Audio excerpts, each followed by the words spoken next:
Well, to make a long story short, single mother showed up at the house last night unannounced and she ended up spending the night. And she just left this morning at like 6 in the morning. But yeah, it was a pretty crazy night. So here's what happened.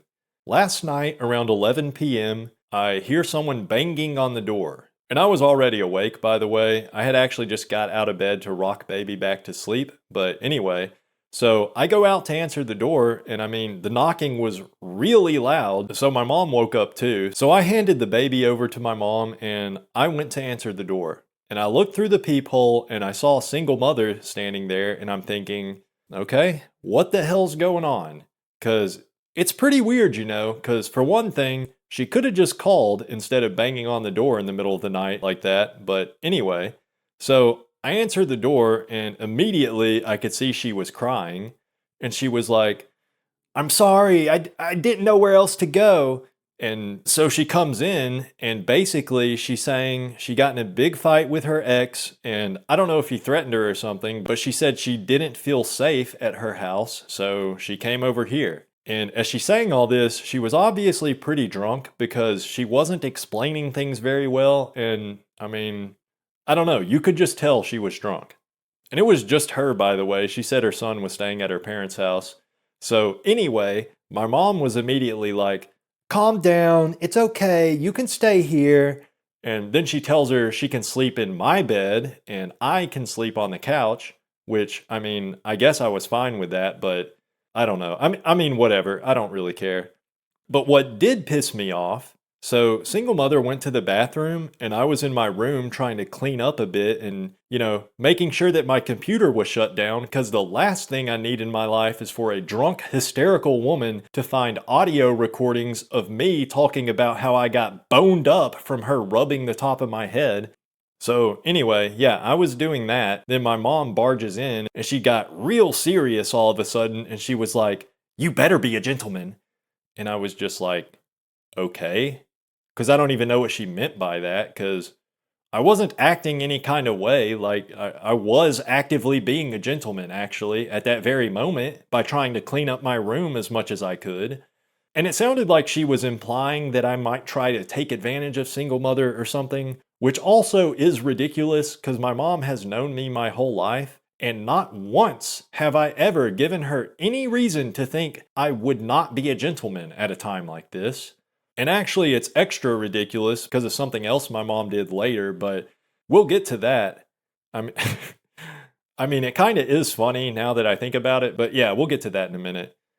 Oh yeah, and my mom also told me that she would get up to feed baby or pick him up or whatever he needed over the night cuz it was my night to be getting up with him, but she was just like, "Don't worry about it. I'll take the night shift tonight." And at the time, I didn't really get why she was offering to take over, but now I think I do know. But anyway, so my mom went back to her room and she had already put baby back down in the nursery. So single mother came out of the bathroom and she looked like she had kind of calmed down a bit. And so I asked her if she needs anything. And well, actually, before that, when she first came out, she said, "Sorry for banging on the door." And she said something like, well, I don't remember exactly, but basically, she was just apologizing a lot. And she was like, "I swear, I'm not even that drunk." And I was just like, "It's fine. Don't worry about it." And that's when I asked her if she needed anything. Because I figured she was just going to go straight to bed and maybe she'd want a glass of water or something. But she was just like, "No, I don't need anything." Then she was just standing there for a couple seconds, like, instead of heading toward the bedroom or saying goodnight or anything, she was just kind of standing there looking at me.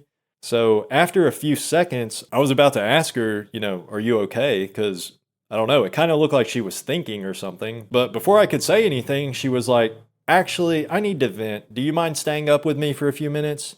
And I was actually pretty tired, but also, I mean, I don't know. I couldn't really say no in that situation.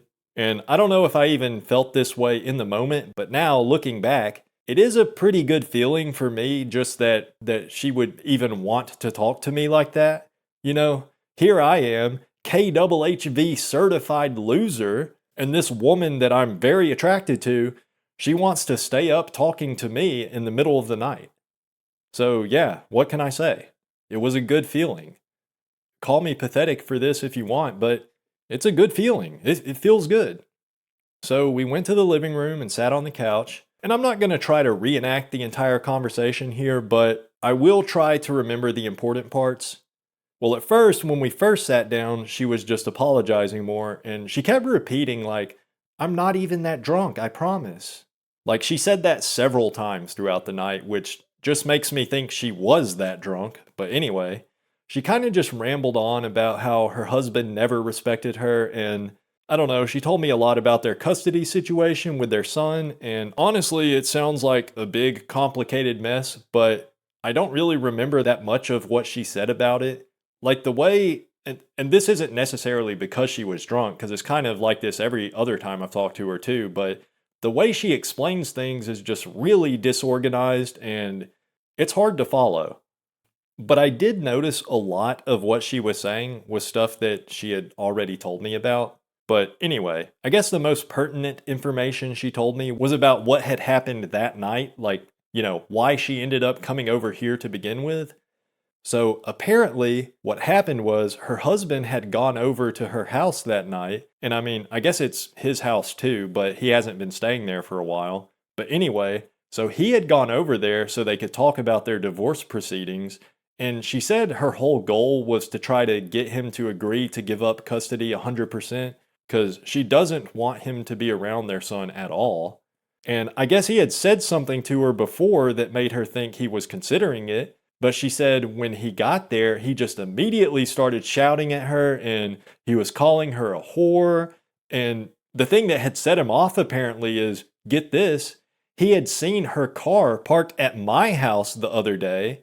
And so she tried to tell him, like, that's my friend's house. Her baby is friends with our son. So she was trying to act like it's just a woman and a baby that live here. And so she said that then he basically called her bluff and he was shouting at her like, I know you went there to see a man. Are you fucking him? You're fucking him, aren't you? And just, he was shouting at her like that. So she said she got scared, so she picked up the phone and she pretended to call the police, and that's how she got him to leave. And I didn't say this to her, but when she said that, I was thinking, why didn't you actually call the police? Because that probably would have been a good way to make sure he doesn't get custody, but whatever. I mean, I only have one side of the story. And I do believe her, but yeah, who knows? Oh, yeah, so the funny thing my mom did, at some point, my mom got up because baby was crying. And after she was done getting him back to sleep, she went back into her room and then she came back out like a minute later and she like beckoned for me to come over to her. So I went over there and she was all like secretive and everything. And she was like, here, take this. And she handed me not one, not two, but 3 condoms. And I just looked at her like, what are you doing? I don't need these. And she was just like, just in case, you never know. And I mean, I guess so much for being a gentleman. So yeah, there's 2 more things that happened that I want to talk about. So one is that at some point while we were sitting on the couch, single mother got up to go to the bathroom, and when she got back, she asked me if she could lay her head on my lap to, quote, rest her eyes for a second. And of course I was like, yeah, that's fine, go ahead. And I was really worried she would notice my heart, my heart, because obviously her head was in my lap, like right next to it. And I mean, of course, in that situation, my heart is going to be like hard as a diamond. So I was like in a meditative state, just trying to think about baseball, and that wasn't working. So then I switched and I was trying to think about spiders, which also didn't really work. But anyway, so, well, yeah, so she fell asleep pretty soon after she laid her head down, and I don't think she noticed it. I mean, actually, I know she didn't notice it because she never jumped up screaming in horror. But there was at least one close call where, it throbbed.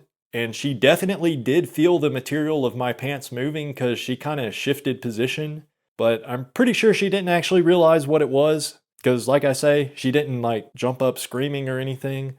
So, yeah, that's one thing.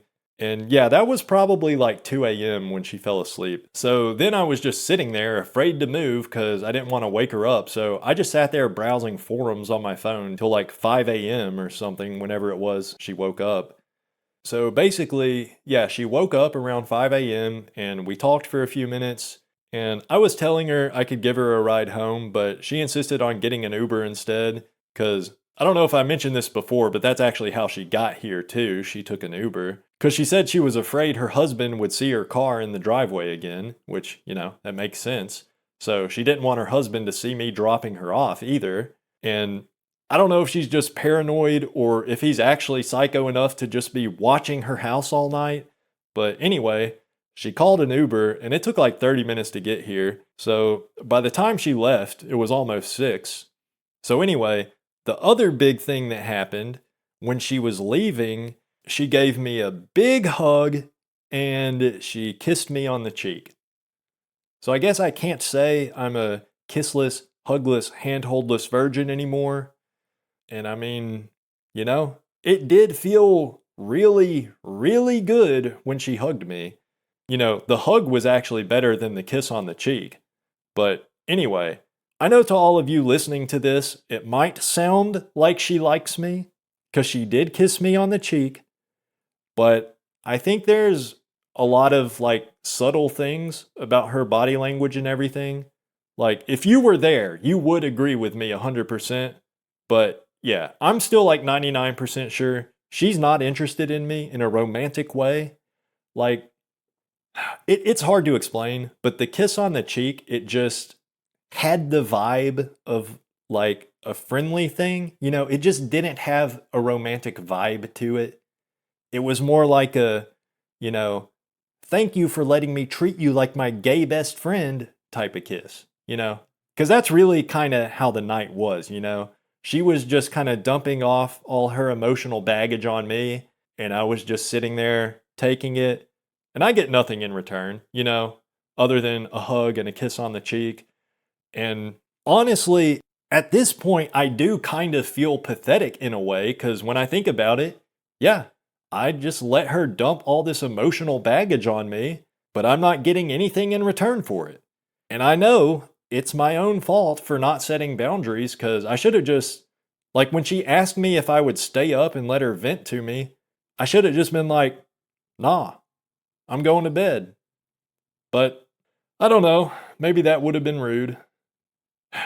Whatever, I don't care.